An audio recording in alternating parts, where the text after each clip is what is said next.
Thank you, Mr Deputy Speaker, and I begin by acknowledging this motion and saying that Labor does indeed support this motion, and we thank the member for bringing it here.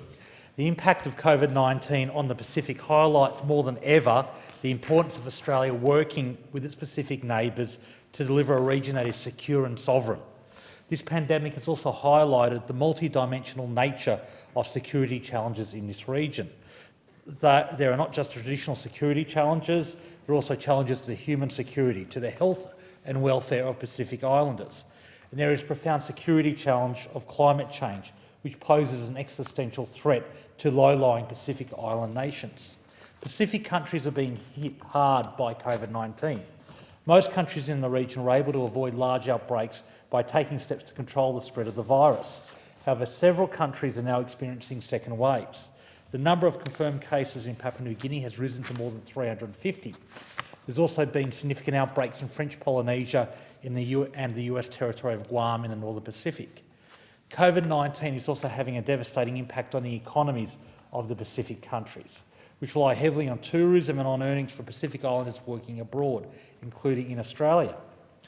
Mr Deputy Speaker, Australia needs to show that the Pacific step-up is real. We need to provide assistance not only with the immediate health impacts, but also with medium-term economic recovery and development. This is a time to be boosting Australia's development assistance along with our diplomatic and defence engagement with Pacific countries. Unfortunately, this government has cut more than $11.8 billion from Australia's official development assistance since it came to office in 2013. The government's assistance for Pacific countries with COVID has not been supported by any new funds. These measures are being paid for by cuts to other areas of the federal budget. If you're concerned about the security in the Pacific, you cannot ignore the development, economic and human dimensions of security.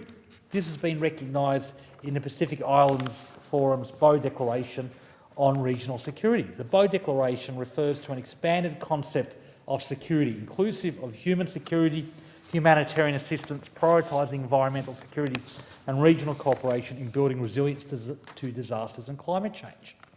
One important way for the Australian government to support this expanded concept of regional security in the Pacific would be to increase official development assistance in the coming budget. The motion here focuses on defence and security cooperation between Australia and its Pacific partners. Labor supports the Pacific Maritime Security Program. We support measures like the Pacific Patrol Boats and the cooperation with Fiji at the Black Rock Camp and with PNG and Lobram. The Pacific Patrol Boat Program would deliver 21 new Guardian-class patrol boats to Pacific Island nations and Timor-Leste. This is an important initiative, so it is disappointing that the incompetence we have seen from the government in major projects has been on display on the Pacific Patrol Boat Program. The Auditor General's Major Projects Report revealed that the Morrison government delivered a new patrol boat to PNG before finishing construction of the new wharf facilities needed to ensure that the boat could dock safely. Let me repeat that. They delivered the boat before they had the wharf built to dock the boat. The Major Projects Report also revealed that the government failed to provide enough funding in the Pacific Patrol Boats program for upgrading wharf infrastructure in receiving countries. Defence had to scramble to pay for the wharf upgrades by raiding funds from the wider Defence Cooperation program. Then there is the government's promise of a new Australian Navy vessel for providing humanitarian and disaster relief support to the Pacific. This is an important initiative and will be critical in coming years as Pacific countries feel the brunt of climate change. Prime Minister Morrison announced the new vessel in November 2018. Nearly 2 years later, no action has been taken to acquire this vessel. Yet again, we've got a grand announcement from this government, but zero delivery.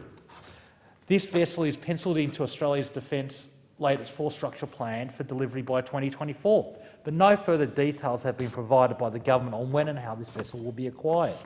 So when it comes to security in the Pacific, this government says the right things, but all too often does not live up to its rhetoric when it comes to delivering on the promises.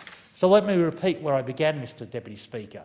If the coalition government is serious about supporting security in the Pacific, they would take action on climate change and they would restore the cuts to official development assistance. If they don't advocate, those opposite, for increasing the aid budget and for actually taking action on climate change, they are betraying themselves as hollow hypocrites, betraying the Pacific and showing that the Pacific step up is rhetoric only.